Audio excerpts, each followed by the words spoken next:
In the heart of Paris stands the Louvre, a place many believe is untouchable, protected by layers of security and history itself.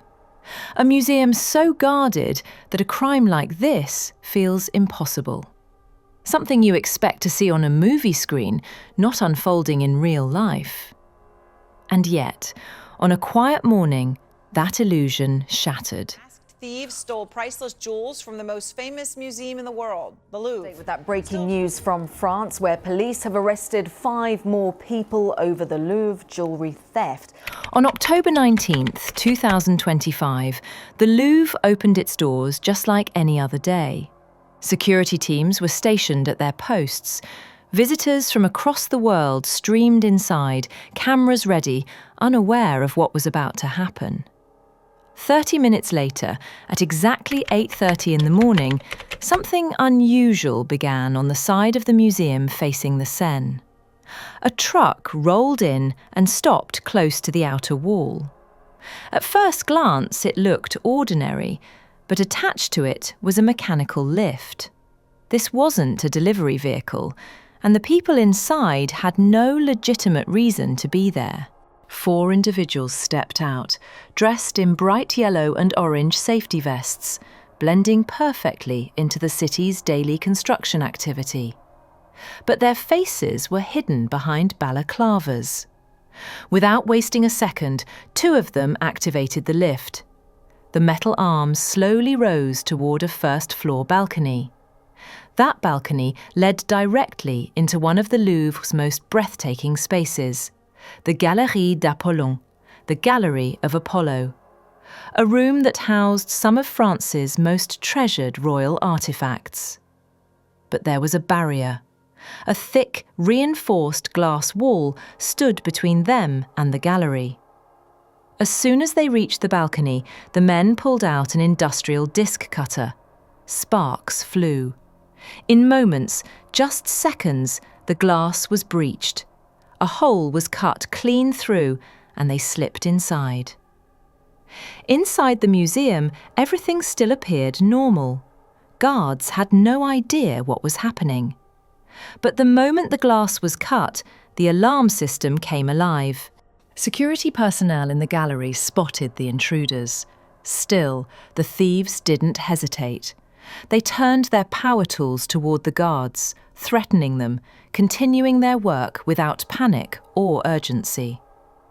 Following safety protocol, the guards immediately began clearing tourists out of the gallery. Confusion turned into fear. The calm atmosphere collapsed into chaos.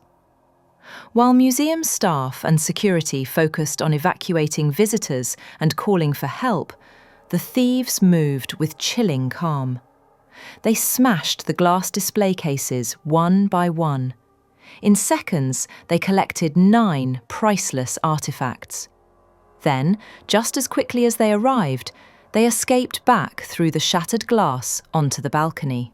Below them, their remaining 2 accomplices were waiting on scooters.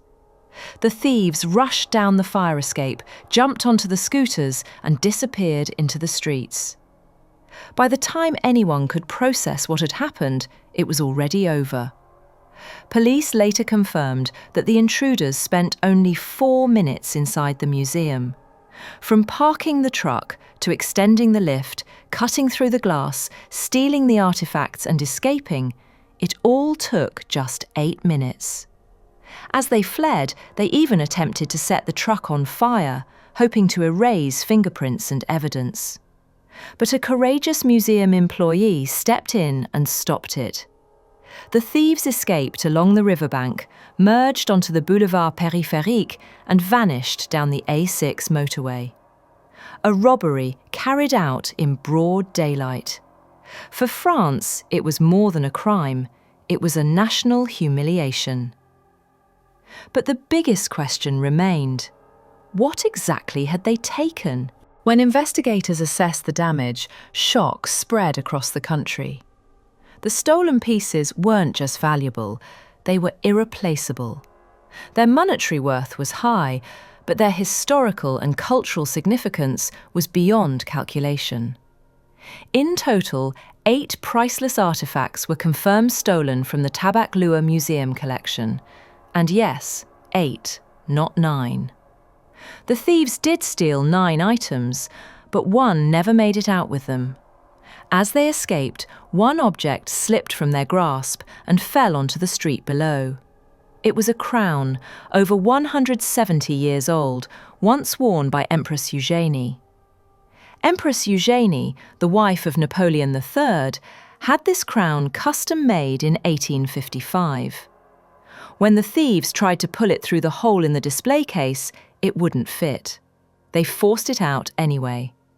The crown was damaged in the struggle and scratched further when it hit the road. Later, the museum's director would say that restoration might be possible, but the damage, both physical and symbolic, had already been done. What was taken that morning can never truly be replaced. Among the stolen pieces were a delicate tiara and an ornate brooch once worn by Empress Eugénie. Vanished with them were the emerald necklace and matching earrings of Empress Marie-Louise, the second wife of Napoleon Bonaparte. The thieves also carried away a tiara, a necklace, and a single earring from the collection of Queen Marie-Amélie, along with sapphire jewels linked to Queen Hortense. And then there was one especially rare piece, the Raleigh-Querelle brooch, unlike anything else in the gallery. Every one of these objects dated back to the 19th century. Each was crafted with extraordinary skill and set with countless diamonds, emeralds, sapphires, and other precious stones. But their true value went far beyond gold and gemstones. These were not accessories. They were symbols of France's royal past, silent witnesses to history. Experts estimated that the raw materials alone, the gold, diamonds and stones, were worth around $102 million. But when you consider who owned them, who wore them, and what they represented, even $1 billion would fall short. That is why officials described the loss as priceless. What made the crime even more puzzling was what the thieves chose to leave behind. Inside the same gallery were some of the most famous diamonds on Earth. The Regent diamond, valued on its own at around 51 million euros, nearly $60 million, was untouched. So were the Sancy and the Haussiat diamonds. The thieves walked right past them. This detail raised immediate suspicion. Investigators began to believe this wasn't a random grab. It looked planned, targeted, almost commissioned, as if the criminals knew exactly which pieces they were supposed to take and which ones to ignore. The Paris prosecutor later stated that the damage was not just financial, it was a wound to French history itself. And that led to the question everyone was asking. In one of the most famous museums on the planet, visited by millions every year, how did this happen? As the investigation unfolded, the answers were deeply unsettling. Early reports from French media revealed that in the section of the museum where the theft occurred, 1 out of every 3 rooms had no CCTV coverage at all. In the largest museum in the world, surveillance was incomplete.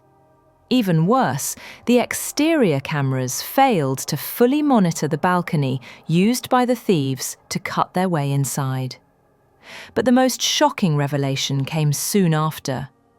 Nathalie Goulet, a member of the French Senate, told the BBC that the alarm heard during the robbery was not a dedicated system for that gallery.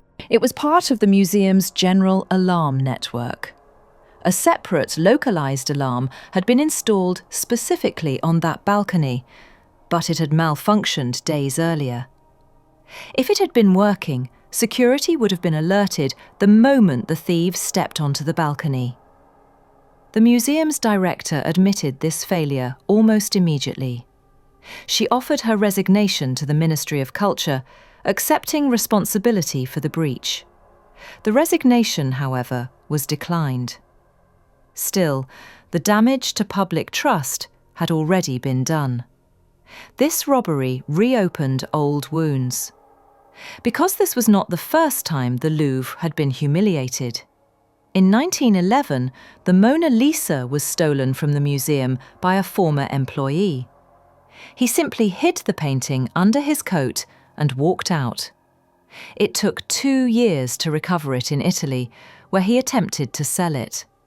Ironically, that theft is what turned the Mona Lisa into the most famous painting in the world. Then, in 1976, history repeated itself. King Charles X's ceremonial sword was stolen after thieves broke a window and entered the museum. That sword has never been found. In 1998, yet another daylight theft took place. A painting was calmly removed from its frame and the criminals escaped without a trace. That artwork is still missing. And now, 27 years later, it happened again. Today, more than 60 investigators, and according to some reports, over 100, are assigned to the case. On Saturday, October 25, 2025, police announced a breakthrough. 2 suspects were arrested, both believed to have strong connections to the robbery. Nearly 150 DNA samples and fingerprints were collected from the scene, taken from helmets, gloves, and the truck left behind. Authorities say the arrests were made after DNA matches were confirmed. One of the suspects reportedly has a criminal history involving gold theft. Police remain hopeful that all those involved, including the mastermind behind the operation, will soon be identified and arrested. However, officials have not yet confirmed whether any of the stolen artifacts were recovered during these arrests.